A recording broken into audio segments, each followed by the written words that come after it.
The smell of industrial bleach is usually strong enough to mask anything, even the scent of fear.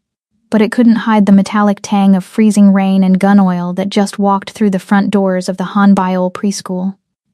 I gripped my mop handle, and for the first time in 5 years, the ghost inside me woke up. I was supposed to be invisible, that was the rule.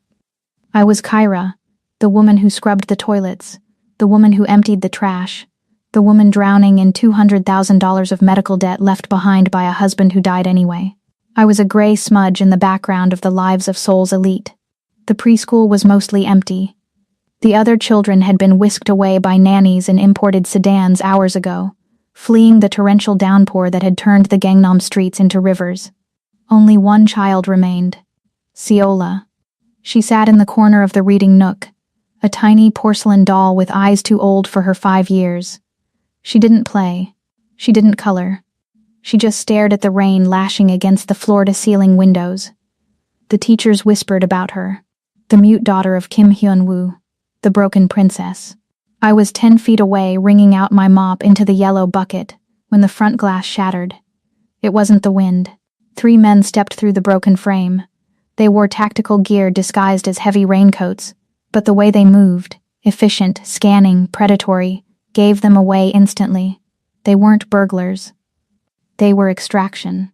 Target located, the lead man said. His voice was muffled by a black mask. He raised a silenced pistol, sweeping the room until the barrel settled on the terrified teacher cowering behind the desk. Grab the girl, leave no witnesses. The teacher screamed.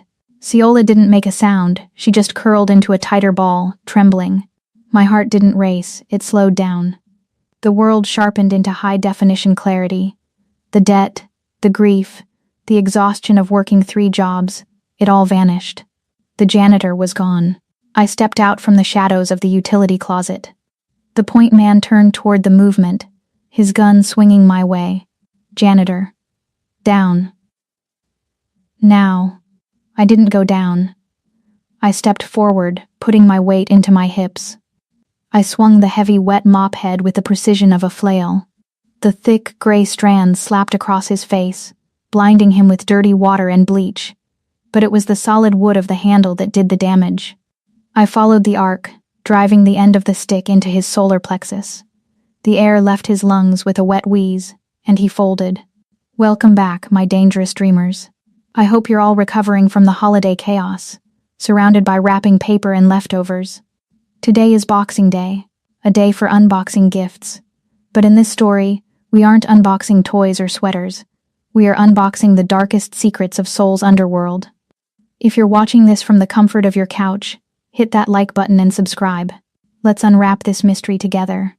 Grab your tea, get cozy, and let's see what happens when a struggling widow pushes a mafia boss too far. Let's begin. The first man hit the floor, gasping for air that wouldn't come. The other 2 froze for a microsecond. They were expecting a screaming civilian, not a combatant. That microsecond was all the time I needed. Secure the girl. The second man roared, leveling his weapon at me. I kicked the yellow mop bucket. It skidded across the polished laminate floor like a curling stone, slamming into his shins. He stumbled, his shot going wide and shattering a vase of flowers on the teacher's desk. I was already moving. I wasn't Kyra the widow anymore. I was Ghost. I grabbed the spray bottle of industrial cleaner from my cart, a high-concentration ammonia mix I hadn't diluted yet. I rolled over the teacher's desk, sliding between the second man and Seola. As he corrected his aim, I squeezed the trigger, spraying a stream of burning chemical straight into his eyes. He howled, dropping the gun to claw at his face. I didn't hesitate. I grabbed a freshly sharpened pencil from the jar on the desk. In one fluid motion, I drove it into the soft pressure point just beneath his ear. He dropped like a sack of cement. 2 down. The third man was the biggest. He saw his team fall and abandoned the tactical approach. He pulled a serrated combat knife and lunged. Die, bitch. I sidestepped his thrust, feeling the wind of the blade pass inches from my ribs. He was strong, but he was sloppy. He overcommitted. I grabbed his wrist with my left hand, twisting it outward until the joint popped, and simultaneously used my right hand to grab the heavy fire extinguisher off the wall. I didn't unpin it. I used it as a bludgeon. I swung it upward, connecting with his jaw. The sound was sickening, a wet crunch that echoed in the silent room.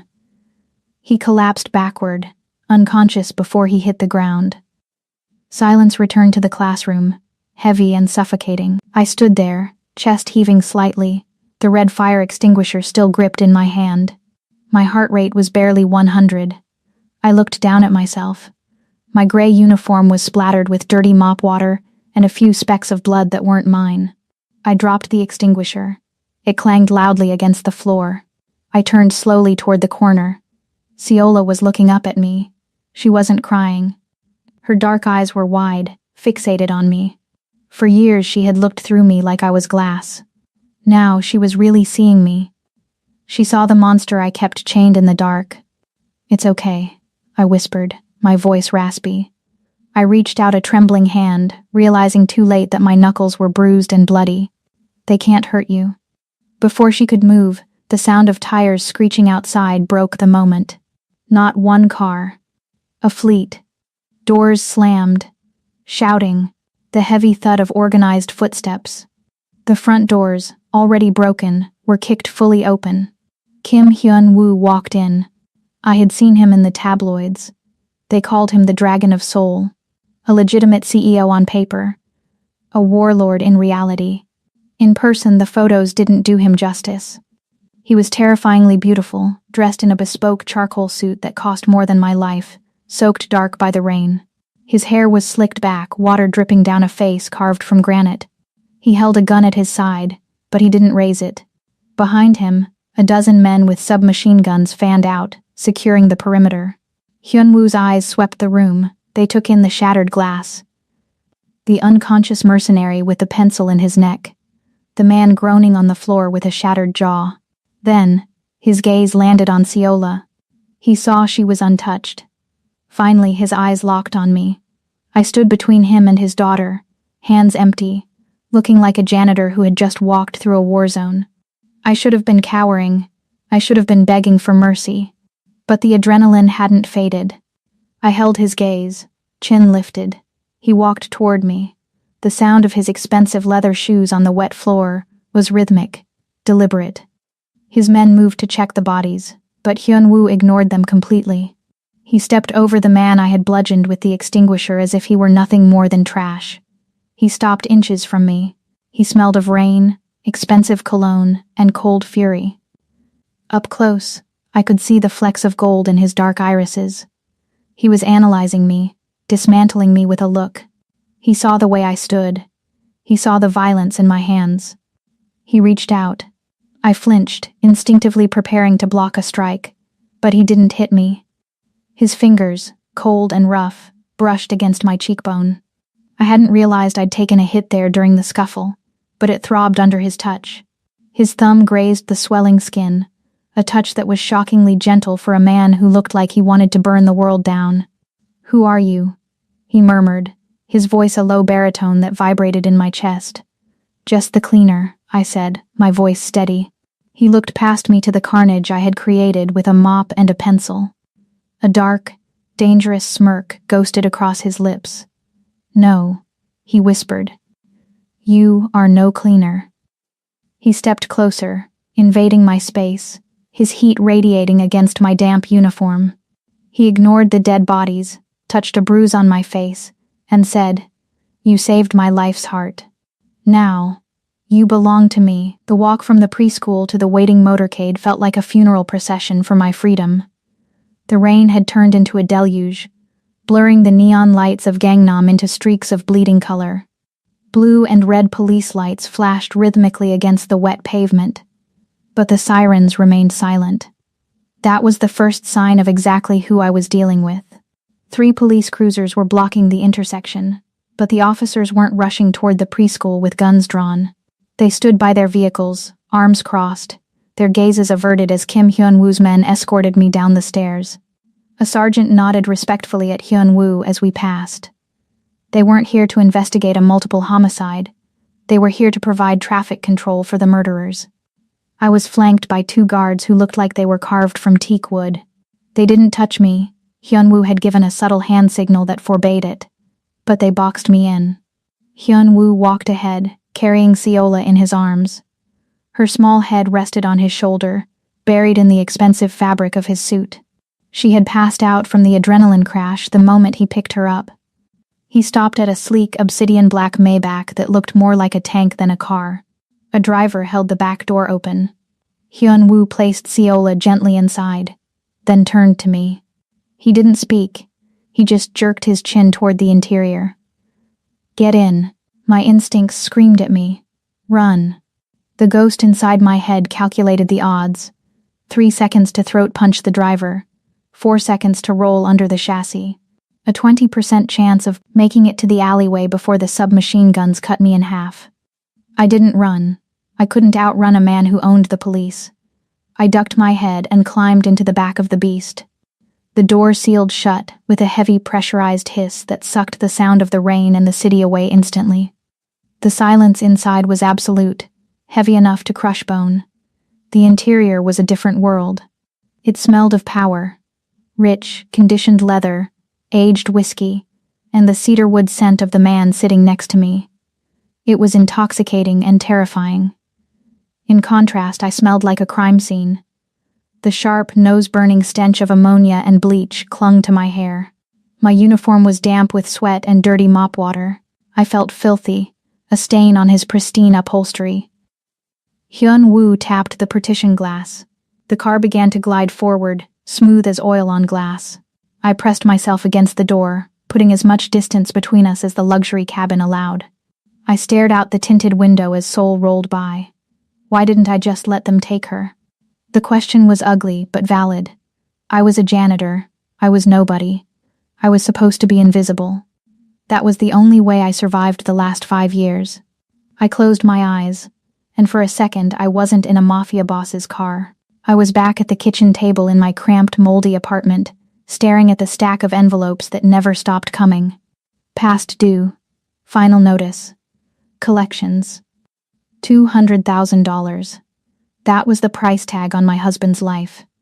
That was what the experimental treatments, the hospital stays, and the false hope had cost. We had fought the cancer with everything we had, and the cancer had won anyway. He died holding my hand, apologizing for leaving me with nothing but ghosts and bills. After the funeral, the neighbors started whispering. I heard them when I walked to the bus stop. "That's her," Mrs. Kim from 3B would hiss. "The Black Widow." They didn't mean it in the cool spy movie way. They meant it in the superstitious old world way. They said I was cursed. They said men who loved me died. They said I carried a cloud of misfortune that swallowed everything around me. They crossed the street when I approached. They pulled their children closer. Maybe they were right. I had been an operative for a government agency that didn't officially exist.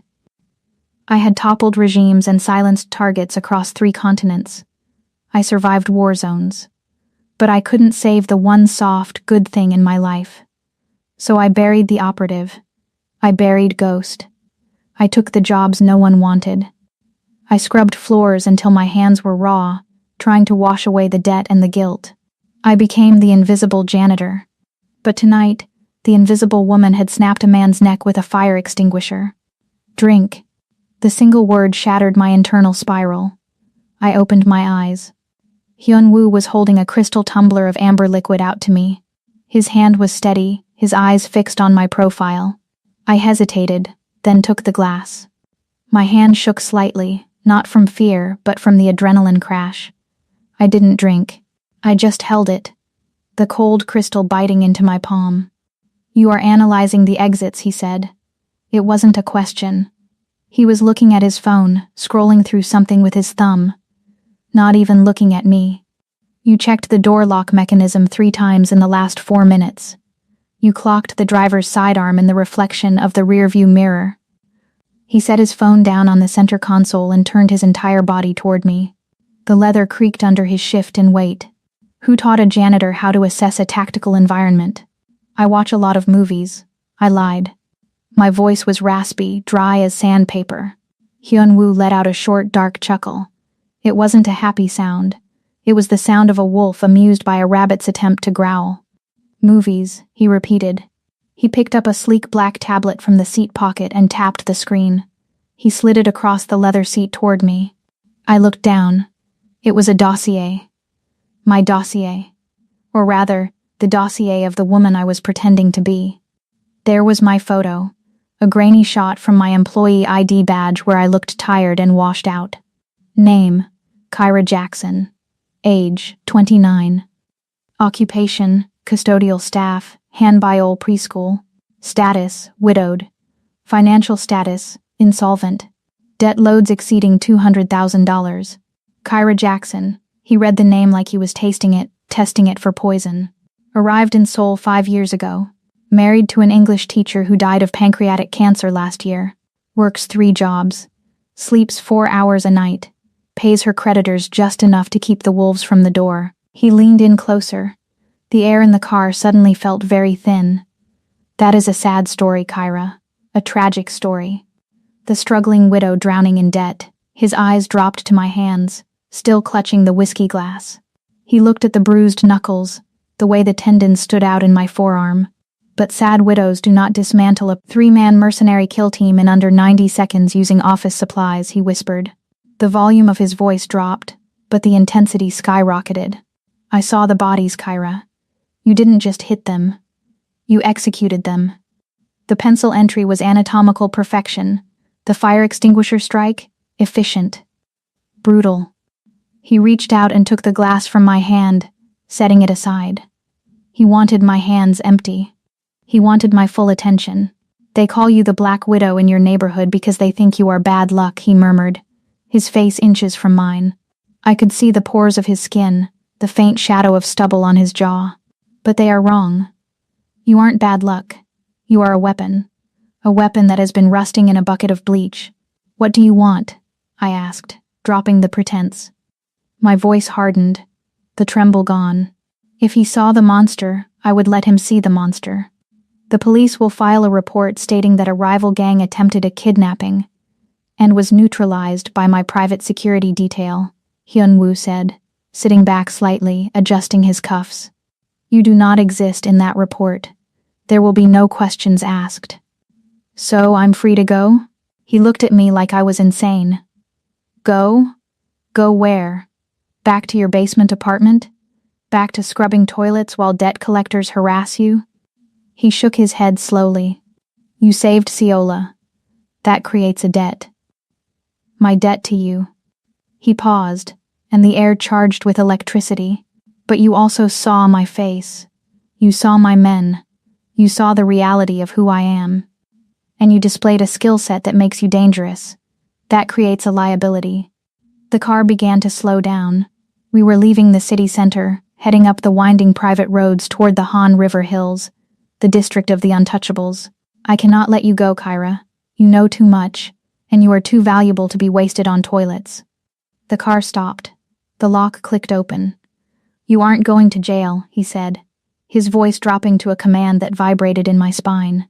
You are coming home with me. The door opened, letting in the cold wind, but I didn't feel the chill. I only felt the heat of his gaze. I was out of the frying pan and into the fire. And God help me, the fire looked beautiful. The elevator ride to the penthouse took 40 seconds. I counted them. My ears popped at the 20th floor, and again at the 40th. By the time the doors slid open on the 60th floor, I felt like I was entering the stratosphere. If the car was a tank, this place was a fortress built in the clouds. We stepped out into a sprawling expanse of black marble, chrome, and glass. It didn't look like a home. It looked like a museum for things you weren't allowed to touch. The walls were lined with abstract art that looked like violent slashes of paint on canvas, angry, expensive, and cold. The floor-to-ceiling windows offered a panoramic view of Seoul, a glittering sea of lights that looked deceptive from this height. Down there, people were struggling, fighting, dying. Up here, it was silent. The air conditioning was set to a temperature that chilled the sweat on my skin. It smelled of ozone and white tea, sterile, like a high-end surgical suite. There were no family photos, no toys on the floor, no warmth. It was a palace of ice, and Kim Hyun-woo was the king. Sir, a uniformed maid approached, bowing so low she nearly doubled over. She looked terrified. We have prepared to take her, Hyun-woo interrupted, gesturing to Seola, who was still cradled in his arms, blinking awake. The maid stepped forward, her hands shaking. As Hyun-woo passed the girl over, Seola winced. A tiny, sharp intake of breath that only I heard. The maid didn't catch it. She grabbed Seola's arm to adjust her hold. Seola's face twisted in silent pain, her mouth opening in a soundless cry. "Stop," I snapped. The command tore out of my throat before I could check it. The maid froze. Hyun-woo turned, his eyes narrowing. I ignored the danger radiating off him and stepped forward, invading the maid's space. "Put her down. On the sofa. Now." The maid looked at Hyun-woo for permission. He gave a curt nod. She deposited Seola on the white leather sectional. I knelt beside the girl, my wet knees soaked into the pristine rug, leaving dark splotches of street water. I didn't care. The Black Widow was gone. The field medic was back. "It's okay, little one," I whispered, my voice dropping to the soothing cadence I used to use on soldiers bleeding out in the dirt. "Let me see." I gently rolled up the sleeve of her cardigan. There it was, a deep, jagged abrasion on her forearm, oozing blood, likely from when the mercenary had grabbed her. The maid gasped. Hyun-woo's jaw tightened. "Get me a first aid kit," I ordered, not looking up. "I need saline, gauze, antibiotic ointment, and a butterfly closure." "Move." The maid scrambled away. I focused on Seola. I checked her pupils, equal, round, reactive to light. I pressed her nail bed. Capillary refill under 2 seconds. No concussion, no shock, just fear and a nasty scrape. "You're brave," I told her, my hands moving with practiced, fluid speed as the maid returned with a white box. I tore open the saline packet with my teeth. "This will sting for a second, then it gets better." I cleaned the wound, applied the ointment, and sealed it with a butterfly strip. It was a 3-minute procedure that I did in 30 seconds. Professional, clinical, perfect. When I finished, I looked up. Hyun-woo was standing directly over me. He wasn't looking at his daughter's arm. He was looking at my hands. He had watched the way I checked for a concussion, the way I immobilized the limb, the economy of my movements. He had seen the training. "The maid could have done that," he said quietly. "The maid was grabbing the injury," I replied, standing up. My knees cracked. I suddenly felt very conscious of my appearance. My sneakers were cheap canvas, worn through at the toes, squelching with dirty rainwater. My uniform was a shapeless gray sack. Standing next to him in his Italian wool suit, in his glass castle, I felt like a rat that had crawled out of a sewer. "Put Seola to bed," Hyun-woo ordered the staff, his eyes never leaving mine. "Then leave us." Seola reached out a small hand toward me as she was carried away, her fingers grasping at the air. I gave her a small, tired smile. Then she was gone, down a long, dark hallway. "Follow me," Hyun-woo said. He led me into his office. It was a cavernous room dominated by a desk made of dark, heavy wood that looked like it had been salvaged from a shipwreck. He walked behind it and sat down, the leather chair groaning softly. He didn't invite me to sit. I stood in the center of the room, dripping on his floor.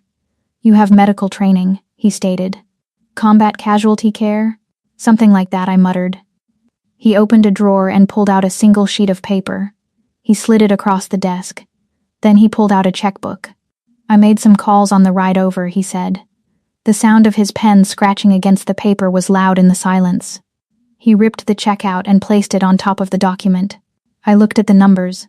$200,000. The breath left my lungs. It was a number that had haunted me for 18 months.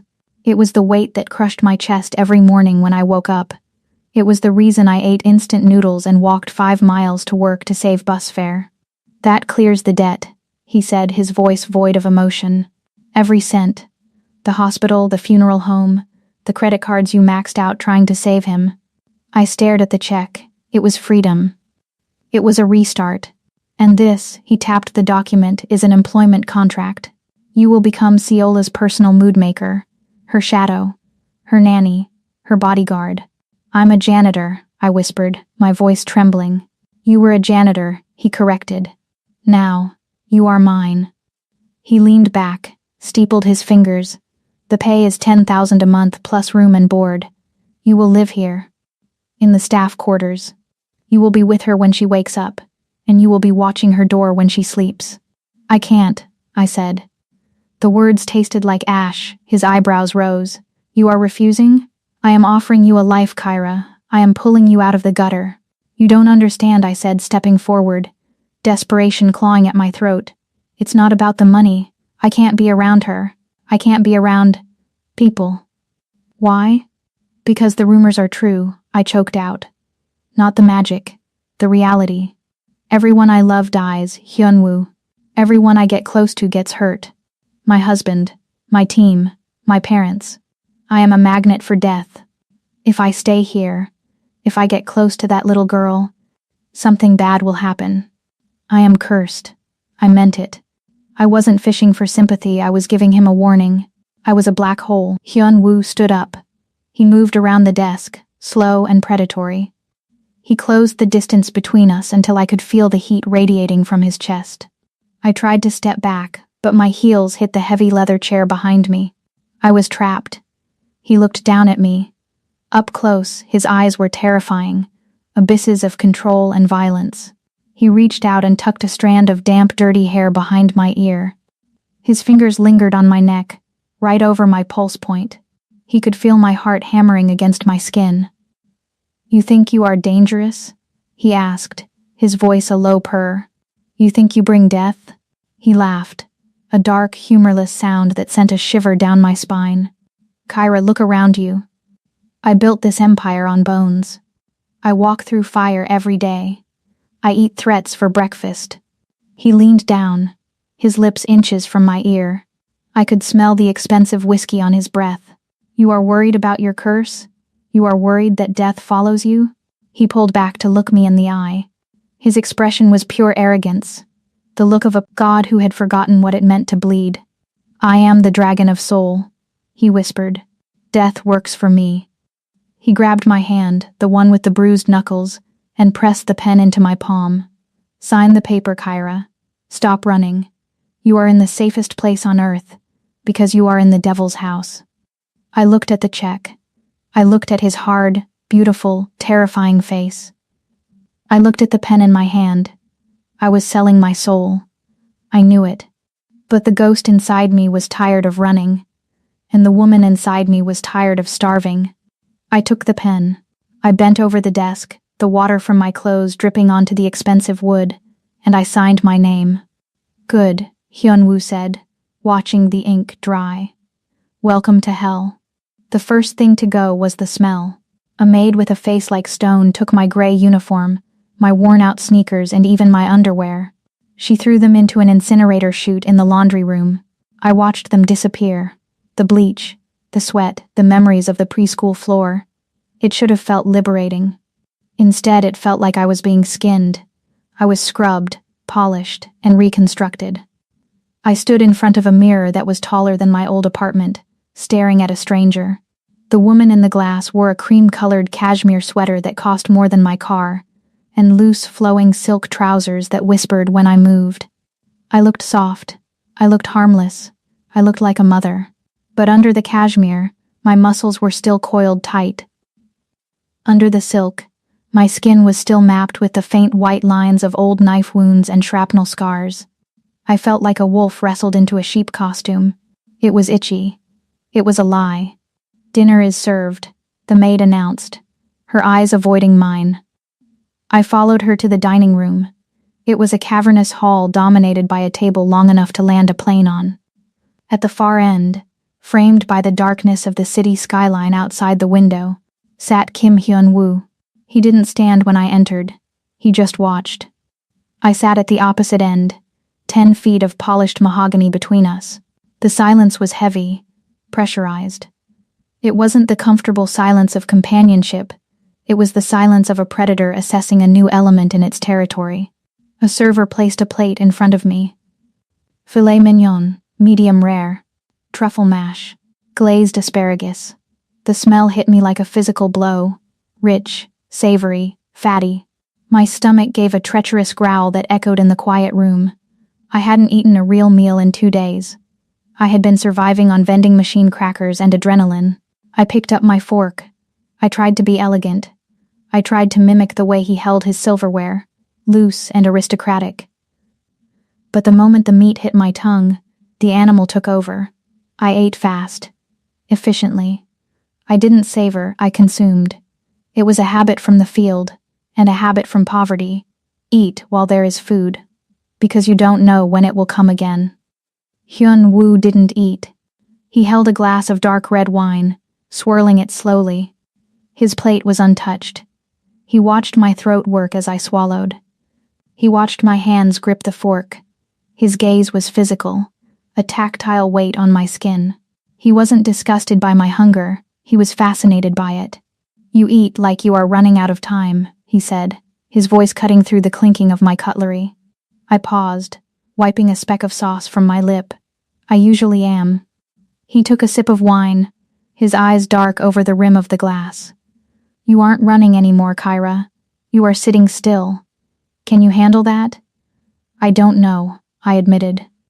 "Stillness is when the ghosts catch up." He lowered the glass. "Then let them come. We have room for ghosts here."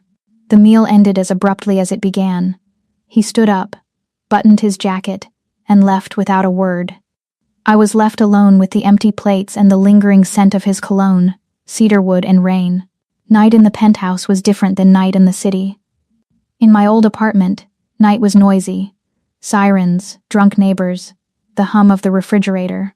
Here it was a tomb. The bed in the staff quarters, which were nicer than any hotel I'd ever stayed in, was too soft. It felt like quicksand. I lay there for 3 hours, staring at the ceiling, my body rejecting the luxury. I couldn't sleep. My internal clock was still set to survive. At 200 am, I gave up. I slipped out of bed, barefoot. The expensive carpet swallowed my footsteps. I moved through the halls like smoke, checking sightlines, checking corners. It was instinct. I needed to know the perimeter. I found myself outside a heavy oak door. Ciola. The door was ajar. I pushed it open an inch. The room was bathed in the soft blue glow of a nightlight shaped like a star. Ciola was sitting up in her bed, her knees pulled to her chest. She wasn't sleeping. She was staring at the shadows in the corner of the room, her eyes wide and alert. She looked so small, so lonely. I stepped inside. I didn't announce myself. I just flowed into the room, keeping my movements slow and deliberate so I wouldn't startle her. She saw me. She tensed for a second, then relaxed when she recognized the cleaner. I sat on the edge of the rug, a few feet from her bed. I didn't speak. Words were pressure, and she had enough pressure. I raised my hands into the beam of the nightlight. I made a bird. My thumbs locked, fingers fluttering like wings.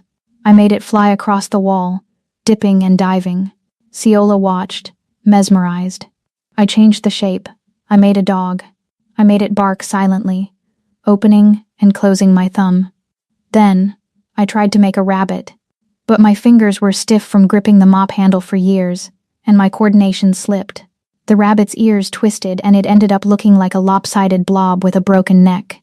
I sighed, shaking my head at my own shadow. I looked at Ciola and pulled a face, puffing out my cheeks and crossing my eyes, mimicking the deformed shadow monster I had just created. It happened in an instant. A sound. It was rusty, like a gate that hadn't been opened in years. A small, hiccuping noise. Then another. Then a clear, bell-like giggle. Ciola clapped her hand over her mouth, her eyes crinkling at the corners. Her shoulders shook. She was laughing. The sound hit me harder than a bullet. It was pure. It was light. It was the first real thing I had seen in this glass prison. I smiled back, a genuine smile that cracked the mask I'd been wearing for 5 years. 3 floors down, in the master study, the air was thick with smoke. Kim Hyun-woo sat in the dark, the only light coming from the bank of high-definition monitors on his wall. He wasn't working. He wasn't looking at stock prices or hit lists. He was watching camera feed 4, the nursery. He had been watching Kyra since she left her room. He had watched her prowl the hallways with the silent, lethal grace of a jungle cat. He had seen her check the exits. He knew exactly what she was. But now, he sat frozen. Through the grainy night vision feed, he saw the shadow puppets. He saw the goofy face she made. And then, the audio pickup on his desk flickered. The waveform spiked. The laugh. Hyun-woo stopped breathing. He replayed the sound in his head. He hadn't heard that sound since the accident. Since the silence took his daughter. Doctors had told him it might never come back. They said the trauma was too deep. And yet, here was this woman, this widow, this cleaner, this killer, pulling joy out of the darkness with nothing but her hands and a silly face. He leaned forward, the leather of his chair groaning. He stared at Kyra's pixelated face on the screen. He looked at the curve of her neck, the softness of her smile that was directed at his child. His chest tightened. It wasn't desire, though that was there, lurking in the deep. It was fear. He had brought her here to be a shield, a disposable asset to catch bullets. But looking at his daughter's shaking shoulders, hearing that precious, impossible sound, he realized he had made a miscalculation. He hadn't just brought a bodyguard into his home. He had brought a spark into a room filled with gasoline. Hope, he whispered to the empty room, the word tasting like danger. He reached out and touched the screen, right over Kyra's image. "You really are a witch," he murmured. "And God help me, I think I'm going to let you cast your spell." The sky over Seoul didn't just break, it detonated. The thunder was a physical blow, a concussive wave that rattled the tempered glass walls of the penthouse. To anyone else, it was just a storm. To me, it was Kandahar. It was Venezuela. It was the mortar round that hit the convoy 3 cars back. I woke up gasping, my sheets tangled around my legs like tripwires. My heart was a frantic bird battering against my ribs. "Breathe, Kyra. It's just rain. It's just noise." But the ghost didn't believe me. My skin pricked with phantom shrapnel. I couldn't stay in the small staff room. The walls felt like they were closing in, shrinking into the dimensions of a holding cell. I needed space. I needed to see the threat. I stumbled out into the hallway, wearing only the slip of silver silk Hyun-woo's stylist had left for me. It was thin, barely there, designed for a woman who slept in climate-controlled luxury, not a soldier sweating out a flashback. I made it to the main living area. The room was dark, swallowed by the shadows, until a fork of lightning stabbed the skyline. The flash illuminated the room in stark, blue-white relief, the sharp angles of the furniture, the cold marble, and the silhouette of the man standing by the window. Kim Hyun-woo. He was facing the storm, a tumbler of whiskey in his hand. He didn't turn when I entered. He didn't have to. He knew the sound of my breathing. He knew the weight of my step. "You are awake," he said. His voice was low, competing with the rumble of thunder that rolled through the floorboards. "The noise," I managed to say, clutching my arms across my chest. "It's loud. It's just thunder, Kyra." "Not to me," I whispered. He turned then. Another flash of lightning ripped the sky open, and for a second the darkness vanished.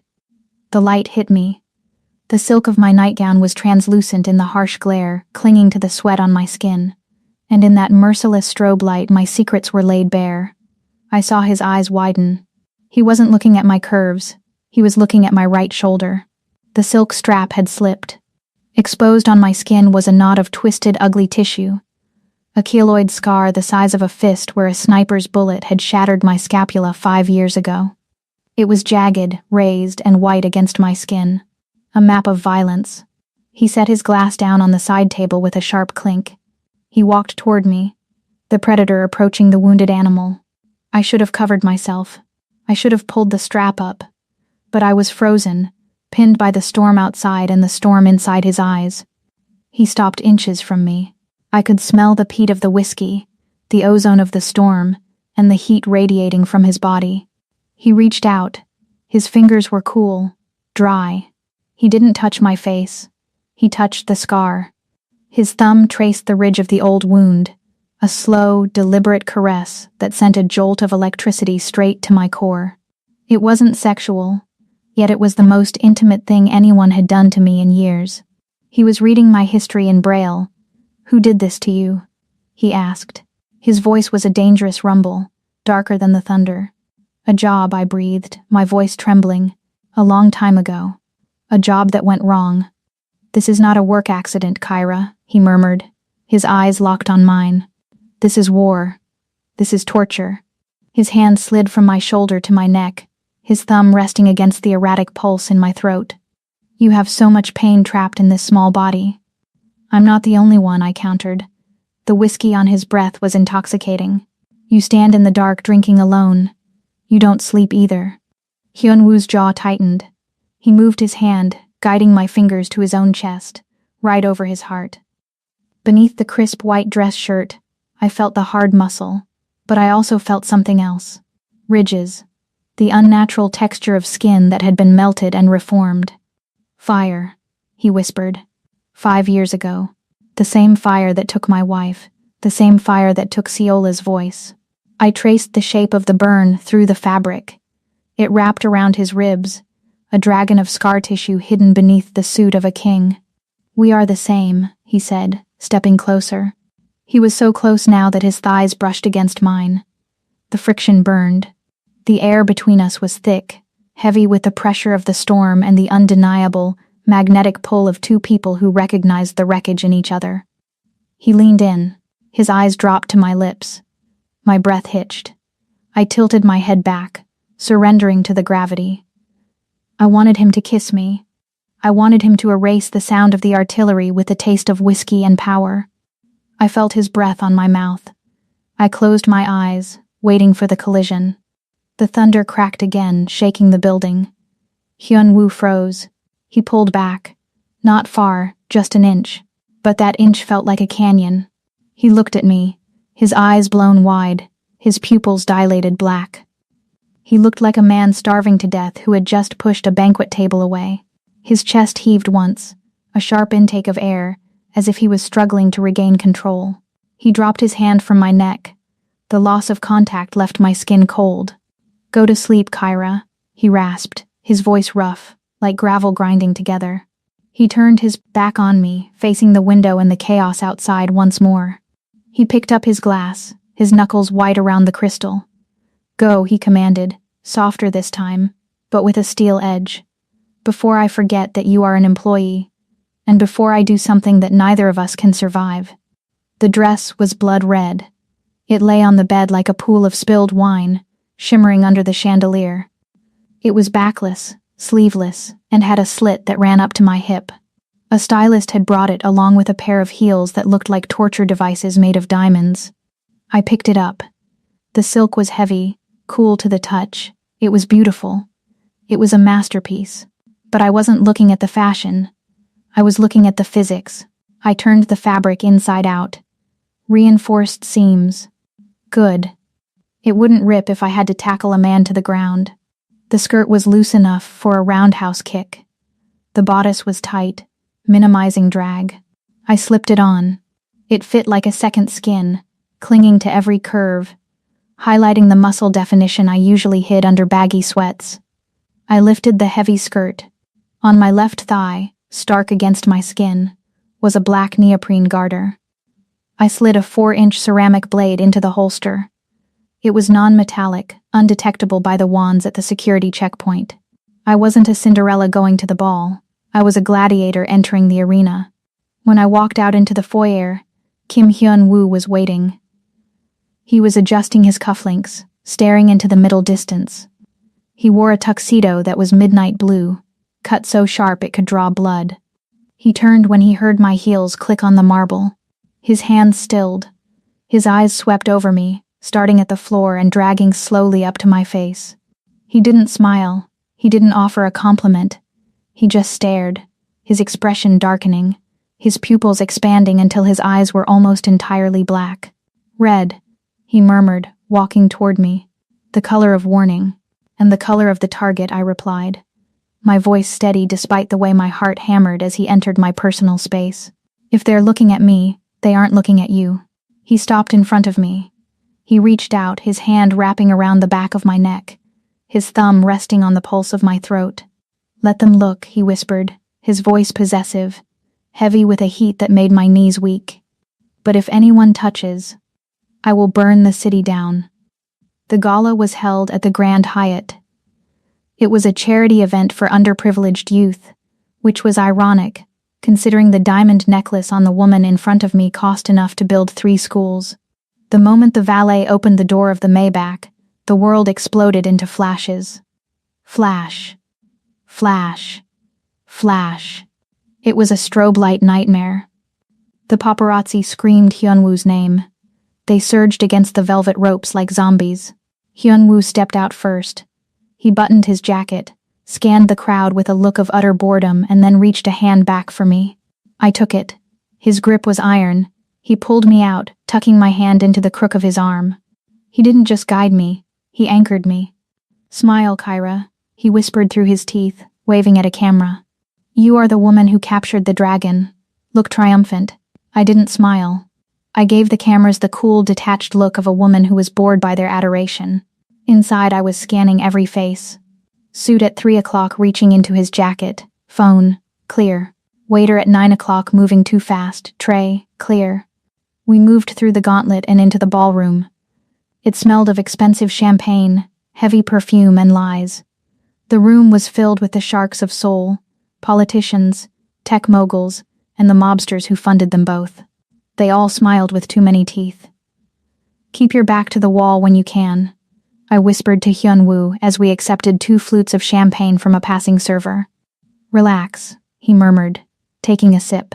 "Tonight is about politics, not bullets. In my experience, they are the same thing." "Ah, nephew."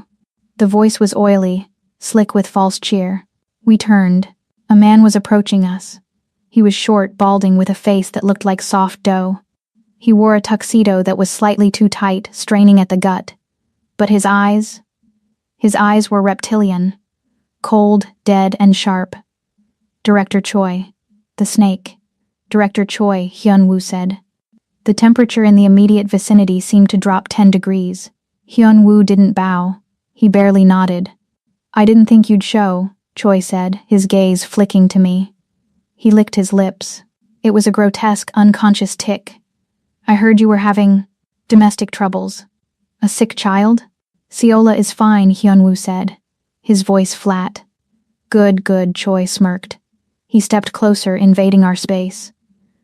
He looked me up and down, lingering on the slit in my dress, on the exposed skin of my back. He didn't look at me like a person. He looked at me like a piece of meat in a butcher shop window. "And who is this?" Choi asked, gesturing to me with his glass. "I didn't know you were hiring escorts these days, Hyunwoo. Though, I suppose with your wife gone, a man has needs." The insult hung in the air, toxic and heavy. He called me a whore, in front of the entire elite of Seoul.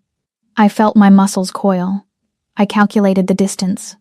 I could shatter his wine glass into his face, drive the stem into his jugular, and be out the back exit before his body hit the floor. My hand twitched toward my thigh, but Hyunwoo moved first. He didn't strike. He didn't shout. He laughed. It was a soft, chilling sound.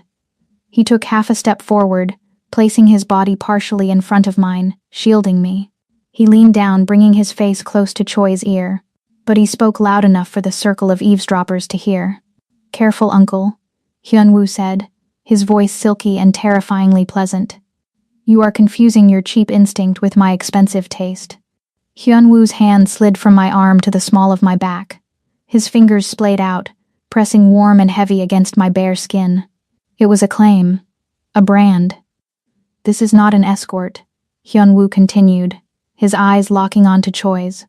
"And if you look at her like that again, I will pluck your eyes out and feed them to you." Choi's smile faltered. He took a step back, paling. "I was just joking, Hyunwoo. No need to be so serious." "She isn't just a pretty face, Choi," Hyunwoo whispered, his smile not reaching his dead, cold eyes. "She bites, and I am the only one holding the leash. Do not make me let go." He held Choi's gaze for 3 agonizing seconds. The message was clear. She is mine. Insult her, and you die. Choi swallowed hard, nodded jerkily, and scuttled away into the crowd like a roach fleeing the light. Hyunwoo didn't relax. I could feel the tension vibrating through his hand on my back. I looked up at him. His jaw was clenched so hard a muscle feathered in his cheek. He wasn't acting. This wasn't a performance for the other mobsters. He was shaking with rage. "Are you okay?" I asked softly. He looked down at me. The darkness in his eyes cleared, replaced by something raw and intense. He looked at me not as a tool, not as a shield, but as something precious that someone had tried to dirty. "Did you hear him?" He rasped. "The way he spoke to you?" "I've been called worse by better men," I said. "Not while you are with me," he hissed. His grip on my waist tightened, pulling me flush against him. "While you stand by my side, you are a queen, and I will kill anyone who forgets that." My breath hitched. I had spent 5 years being invisible. I had spent a lifetime being a weapon, an object to be used and discarded. No one had ever defended me. No one had ever stood in front of the bullet for me. I looked at the monster in the midnight blue suit. I saw the violence in his hands and the fire in his soul. And in the middle of the crowded ballroom surrounded by enemies, I realized the most dangerous thing of all. I wasn't just working for him anymore. I was falling for him. The morning sun didn't just rise. It spilled like liquid gold across the penthouse floor. For the first time in 5 years, I didn't wake up reaching for a weapon. I woke up to the smell of brewing coffee and the sound of silence that felt peaceful, not heavy. I walked into the kitchen. Kim Hyun-woo was there, leaning against the marble island, reading a tablet. He wasn't wearing his armor, the suit. He was in a simple white t-shirt and gray lounge pants. He looked younger, softer. He looked up as I entered. He didn't scowl. The corner of his mouth ticked up in a ghost of a smile. "Coffee?" he asked, pushing a mug toward me. "Black," I said, taking it. Our fingers brushed against the ceramic. The electricity was still there, buzzing under the surface, but the storm had passed. I took a sip. It was perfect. I looked at him over the rim of the mug. For a moment, I let myself imagine a life where I wasn't the ghost, and he wasn't the dragon. A life where we were just two damaged people having breakfast. I let my guard down. I let the armor drop. That was my mistake. In my world, peace is just the deep breath before the scream. The elevator doors chimed. Not the guest chime. The override chime. Chief of Security Han stormed in. He had never liked me. He looked at me like I was a stray dog that had wandered into a sterile lab. But today, he didn't look annoyed. He looked triumphant. He had a manila envelope in his hand. "Sir," Han said, not bowing. "We need to talk. Now." Hyun-woo didn't move, but the softness in his eyes evaporated. "I am having coffee, Han. It can wait." "It cannot wait," Han said, slamming the envelope onto the island between us. The coffee in my mug rippled. "Unless you want to keep drinking with the woman who sold you out to Director Choi." The air left the room. Hyun-woo set his mug down. Very slowly. "Explain." Han ripped the envelope open. Spread the photos on the marble. They were grainy, taken with a long-range lens. They showed me, 3 days ago, standing in an alleyway. I was handing a package to a man in a trench coat. I recognized the man. He was a street vendor I bought prepaid SIM cards from. But in the photo, with the shadows, he looked exactly like one of Choi's lieutenants. "Circumstantial," Hyun-woo said, his voice dropping an octave. "Kyra has many contacts. And the payment?" Han sneered. He slapped a bank statement down on top of the photos. "This morning at 400 am. A wire transfer of $500,000. From a shell company registered to Director Choi. Destination: the exact account Kyra Jackson used to pay off her husband's medical bills." I froze. My blood turned to ice. It was a perfect frame-up. The timestamp, the account numbers, it was professional work. Only someone with deep access to my history could have forged this. Hyun-woo looked at the paper. He stared at the numbers. "Kyra?" He said my name like a question, like a prayer. He was giving me a chance. "I didn't do this," I said, my voice steady, though my hands were shaking. "Hyun-woo, look at me. The photos are out of context. The transfer is a plant. Anyone can wire money to an account if they have the number. It's a setup." "A setup?" Han laughed. "You are the Black Widow. You infiltrate, you seduce, you destroy. That is what you do. Director Choi offered you a better deal, didn't he? $500,000 to open the back door? Hyun-woo picked up the bank statement. His hand didn't shake. He read it once, twice. Then he looked at me. The man who had touched my scars during the storm was gone. The man who had defended me at the gala was dead. The dragon was back. And he was looking at me with eyes that were absolute zero. Get out, Han, Hyun-woo whispered. But sir, get out. Hyun-woo roared, the sound shattering the morning peace.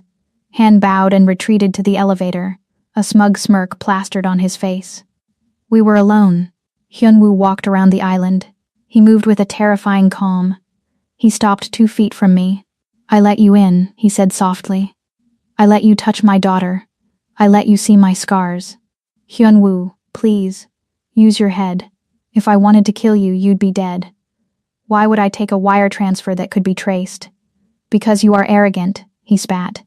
Because you thought I was too blinded by whatever this is, to check. He reached into the waistband of his pants. He pulled a gun, a Sig Sauer P226. He raised it. He pressed the cold steel barrel against the center of my forehead. I didn't flinch, I didn't beg. I looked him straight in the eyes. Do it, I whispered. If you believe it, pull the trigger. His finger tightened on the trigger. I saw the muscles in his forearm flex. I braced myself for the darkness. I deserved it, in a cosmic sort of way. Not for this betrayal, but for all the others.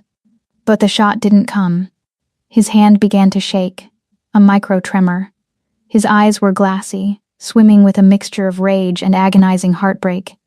He looked like a man who was ripping his own heart out of his chest. He couldn't do it. He let out a strangled sound, half sob, half growl, and whipped the pistol away from my head. He slammed the butt of the gun into the marble counter, cracking the stone. Go, he choked out. He wouldn't look at me. He stared at the floor, breathing hard. Hyun-woo, go. He screamed, swinging the gun toward the elevator. Get out of my house. Get out of my city. If I see you in Seoul again, if I see your face, I will kill you myself. I swear it. I looked at his turned back. I wanted to fight. I wanted to scream the truth. But I knew the look in his eyes. He was past logic. He was drowning in betrayal. Any word I said now would just be another lie to him. I turned around. I walked to the elevator. I didn't look back. 10 minutes later, I was on the street. I had no coat, no purse, just the clothes on my back and the crushing weight of failure. It had started to rain again, a cold, miserable drizzle that soaked me to the bone. I stood on the sidewalk outside his building, watching the towering fortress of glass disappear into the mist. I was exiled. I was homeless. I was the Black Widow again, alone, hated, and cursed. I started to walk. I should head to the bus station. I should disappear. That was the order. But then, the ghost woke up. I stopped in the middle of a puddle. I replayed the scene in the kitchen. The timing. Han's triumphant entry. The specificity of the bank transfer. It wasn't just a frame-up to get me fired. If they just wanted me gone, they could have killed me. No, they needed me discredited. They needed Hyun-woo to hate me. They needed me out of the penthouse. Not just dead, but exiled. Why? Because as long as I was in that penthouse, Hyun-woo was safe. I checked the food. I checked the perimeter. I checked the shadows. With me, gone, he was alone. He was heartbroken. He was distracted. They didn't kick me out to punish me. They kicked me out to clear the path to him. I looked up at the penthouse one last time. The rain mixed with the tears on my face, but my eyes were dry. You idiot, I whispered to the invisible Hyun-woo. You just threw away your shield. I turned away from the bus station. I turned toward the dark underbelly of the city, toward the contacts I hadn't used in 5 years. I wasn't leaving Seoul. Kyra the nanny was gone. The widow was back, and she was going hunting. The rain in Seoul is cold enough to crack bone, but on the roof of the tenement building across from the penthouse, I didn't feel it. I had been crouching behind an AC unit for 14 hours. I had no coat. I had wrapped myself in a plastic tarp scavenged from a dumpster. I had no rifle. I held a pair of cheap binoculars I'd stolen from a pawn shop, and a jagged piece of rebar I'd sharpened on the concrete. I was waiting for the inevitable. I knew Han was the traitor. I knew the timetable. You don't frame the bodyguard unless you plan to hit the principal immediately after. At 200 am, the lights in the penthouse didn't just turn off. They were cut. Through the binoculars, I saw the shadows move. Not the shadows of clouds, but the sharp, tactical silhouettes of men rappelling down from the helipad. Breach. I dropped the tarp. The ghost didn't need warmth. I sprinted to the edge of the roof. The gap between the buildings was 20 feet, but there was a construction crane servicing the tower's facade. I didn't think. I leaped, catching the wet steel of the crane's arm. The impact shuddered through my shoulders, threatening to tear my sockets, but I held on. I scrambled up the metal, sliding down the cable until I hit the balcony of the 58th floor. I was 2 floors below him. I pulled the Glock 19 I'd taken off a dealer in an alleyway 3 hours ago. I checked the mag. 12 rounds. I didn't use the stairs. I used the external maintenance ladder, climbing straight up into the storm, climbing toward the gunfire. Inside the penthouse, it was a slaughterhouse. I entered through the laundry chute utility panel, dropping into the service hallway. The air was thick with the smell of sulfur, blood, and expensive cologne. I moved silent and low, stepping over the body of a maid. Then a guard. Then another. I reached the main atrium. Kim Hyun-woo was still alive, but barely. He was backed against the shattered remains of the floor-to-ceiling aquarium. The water had drained out, leaving flopping exotic fish dying on the marble mixed with the blood of the 6 men he had already killed. He was a mess. His white shirt was soaked red. He was favoring his left leg, and his right arm hung uselessly at his side, likely dislocated. He held a combat knife in his left hand, his chest heaving. He looked like a demon at the end of the world, broken, vicious, and refusing to die. 5 mercenaries had him surrounded. They had guns trained on him, but they weren't shooting yet. They were toying with him. Standing behind them, untouched and smug, was Han. "It's over, sir," Han said, kicking a piece of broken glass toward Hyun-woo. "Just tell us where the ledger is and we make it quick." Hyun-woo spat a mouthful of blood onto the white floor. "Come and get it." One of the mercenaries stepped forward, raising his rifle to kneecap him. I didn't wait. I pulled the pin on the smoke grenade I'd rigged from potassium nitrate and sugar, kitchen chemistry, and rolled it across the floor. It hissed. A thick, white cloud erupted, swallowing the room in an instant. Contact.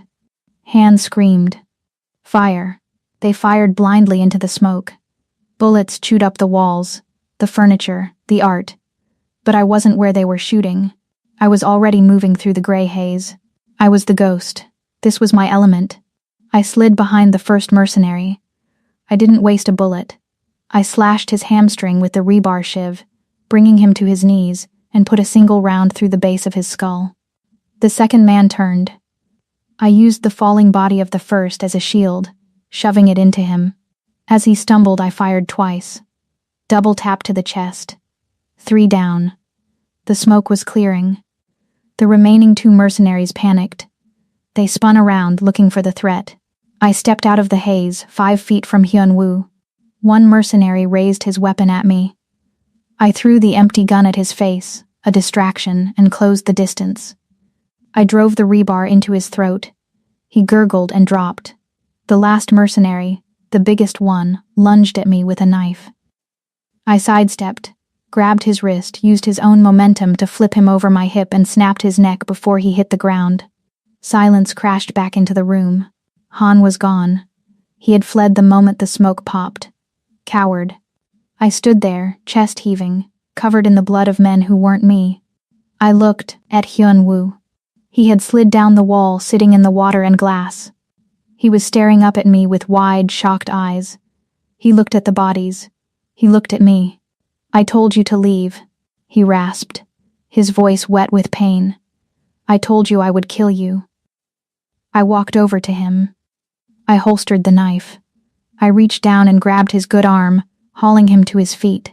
He groaned, but he stood. I don't take orders from clients who haven't paid their bill, I said, my voice flat. He swayed, leaning his weight against me.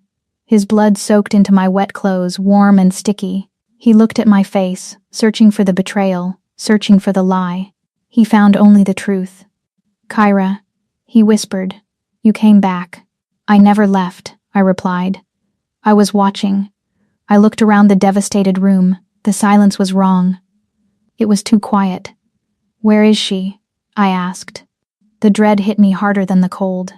Hyun-woo. Where is Seola? Hyun-woo froze. The pain in his body seemed to vanish, replaced by a horror that was absolute.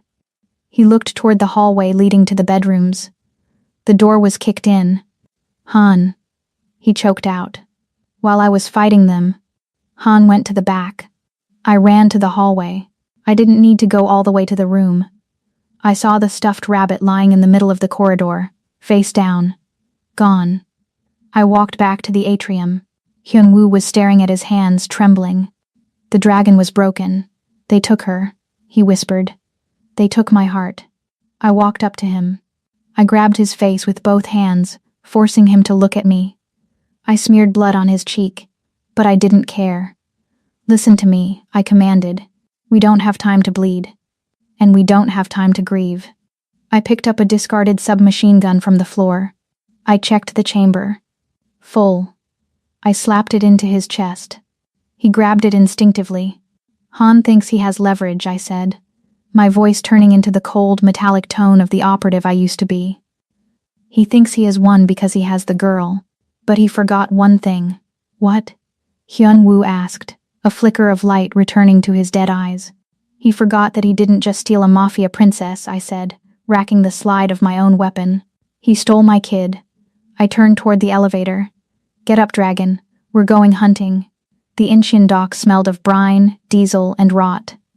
It was a graveyard for ships and secrets, a sprawling labyrinth of rusted shipping containers and abandoned warehouses that leaned into the gray, churning sea. We moved through the shadows of an old meat processing plant. The rain here was horizontal, driven by a wind that screamed off the water. Stay behind me, I whispered. Hyun-woo didn't argue. He was pale, his skin the color of wet ash. His white shirt was more red than white now, soaked through from the shoulder wound and the cuts on his chest. He was running on fumes, fueled only by the terrifying fatherly rage that burns hotter than any fire. He gripped the submachine gun with his good hand, dragging his bad leg. 2 ahead, I signaled, spotting the heat signatures of cigarettes in the dark. I moved. I didn't run, I flowed. I was the darkness. I slipped behind the first sentry, clamped a hand over his mouth, and drove my blade into the base of his skull. He dropped without a sound. The second man turned, sensing the movement, but I was already there. I swept his legs and crushed his windpipe with a stomp of my boot before he could shout. Clear, I breathed. Hyun-woo limped past the bodies. He didn't look at them. His eyes were fixed on the heavy iron doors at the end of the catwalk. She's in there, he rasped. I can feel her. I checked my ammo. 3 rounds left in the Glock. 1 knife. And 2 people to save. We go in hard, I said. I draw their fire. You get the girl. No, Hyun-woo said, straightening up, ignoring the blood dripping from his fingertips. They want the dragon. I will give them the dragon. You take the shot. He kicked the doors open. The main kill floor was a cavernous space of hanging chains and rusted hooks. In the center, illuminated by a single harsh floodlight, was a scene from a nightmare. Seola was tied to a chair. The chair was balanced precariously on the edge of a grated walkway that overlooked a dark, industrial grinder pit. The machinery was silent, but the drop was fatal. Standing next to her was Han, holding a remote detonator, likely for the chair's rigging, and sitting on a crate, smoking a cigar, was Director Choi. Right on time, Choi smiled, the smoke curling around his doughy face. I was worried you'd bled out in the car. Hyun-woo stepped into the light. He looked broken, swaying slightly, his gun hanging low. Let her go, Choi. This is between us. It was between us, Choi corrected. Until you let that bitch embarrass me. Until you decided to play house instead of paying your dues. Choi stood up and pulled a gold-plated revolver from his jacket. He walked over to Seola. He stroked her hair. Seola flinched violently, her eyes wide and screaming with silent terror. "Drop the gun, Hyun-woo," Choi commanded, "or Han pushes the button, and your little mute learns how to fly." Hyun-woo hesitated. He looked at Seola. He looked at the drop. He dropped the gun. It clattered loudly on the metal grate. "On your knees," Choi barked. Hyun-woo sank to his knees. The great dragon of soul, humbled in the dirt. I was in the rafters. I had climbed the maintenance ladder while Hyun-woo entered. I was perched 30 feet above them, straddling a rusty I-beam. I had a clear line of sight on Choi, but Han was shielded by a pillar. If I shot Choi, Han would drop Seola. I had to wait. I had to wait for the mistake. "Look at him," Choi sneered, pointing the revolver at Hyun-woo's forehead. He looked down at Seola. "Look at your father, little girl. Watch him die. Maybe that will teach you to speak." He cocked the hammer. The click echoed in the vast, silent room. Hyun-woo closed his eyes. "I love you, Seola," he whispered. "Close your eyes, baby. Don't look." Choi's finger tightened on the trigger. And then, the miracle happened. It started as a whimper, a vibration in the air that shouldn't have been there. Seola squeezed her eyes shut, shaking her head violently. The trauma block in her throat, the wall of silence she had built for years to protect herself, shattered under the weight of her love. She opened her mouth. She didn't cry. She roared. "Appa." The word ripped through the air. It was raw, tearing, and louder than a gunshot. It was the sound of a soul breaking its chains. "Dad." The shock was physical. Hyun-woo's eyes snapped open. Choi flinched. For a fraction of a second, his reptilian brain froze, processing the impossible sound. He turned his head slightly toward the girl. "That was the mistake. I didn't use the gun. A gunshot might startle Han into pressing the button. I dropped from the rafters. I didn't land on the floor. I landed on Choi. I descended like a spider, my legs locking around his torso, my momentum driving him into the ground. As we fell, I didn't hesitate. I jammed my combat knife into the soft hollow of his throat, severing the jugular and the vocal cords in one motion. He didn't scream. He just gurgled, blood spraying across the white shirt of the man he was about to execute. I rolled off the dying body, coming up in a crouch. Han screamed, fumbling with the remote. "I'll kill her. I'll." Bang. The shot didn't come from me. Hyun-woo was still on his knees, but he had snatched a backup pistol from his ankle holster, a move so fast it blurred. The bullet caught Han directly between the eyes. He dropped instantly. The remote skittered across the floor, useless. Silence returned to the slaughterhouse. But it wasn't quiet. Heavy, hacking sobs were tearing through the air. Seola was crying, not the silent tears she had wept for years. Loud, messy, beautiful wailing. Hyun-woo dragged himself across the floor. He ignored his wounds. He ignored the corpse of his rival. He reached the chair. With shaking hands, he untied the ropes. The moment she was free, Seola launched herself into his arms. "Appa, Appa," she sobbed, burying her face in his bloody shirt. Hyun-woo buried his face in her neck, weeping openly. "I heard you," he choked out. "I heard you, my heart. I heard you." I stood a few feet away, wiping the blood from my knife onto my pant leg. My job was done. The threat was neutralized. The principle was secure. The ghost should fade away now. I took a step back, toward the shadows. Hyun-woo looked up. His eyes were red-rimmed, wild, and fierce. He saw me retreating. "Kyra," he said. It wasn't a question. It was an anchor. He reached out his hand, the hand that wasn't holding his daughter. I looked at his bloody palm. I looked at the little girl who had found her voice to save him. I walked over. I didn't take his hand. I knelt beside them, wrapping my arms around both of them, closing the circuit. Hyun-woo leaned his forehead against mine, and for the first time, amidst the carnage and the rain, the dragon, the princess, and the Black Widow were just a family. The smell of industrial bleach used to be the perfume of my life. It was the scent of survival, of hiding in the corners of a world that didn't want me. Today, the penthouse smells of fresh peonies, expensive gun oil, and the blueberry pancakes Ciola demanded for dinner. The fortress of ice has melted. There are crayons scattered on the Persian rugs and a sniper rifle disassembled on the dining table for cleaning. It is a chaotic, dangerous, beautiful warmth. "Mama," Ciola chirped from her coloring book on the floor. Her voice was clear, musical, and utterly fearless. "That man is sweating. He smells like fear." She pointed a purple marker at the man sitting across from Hyun-woo. Mr. Lee, a potential new partner for the shipping lanes, shifted uncomfortably in his suit.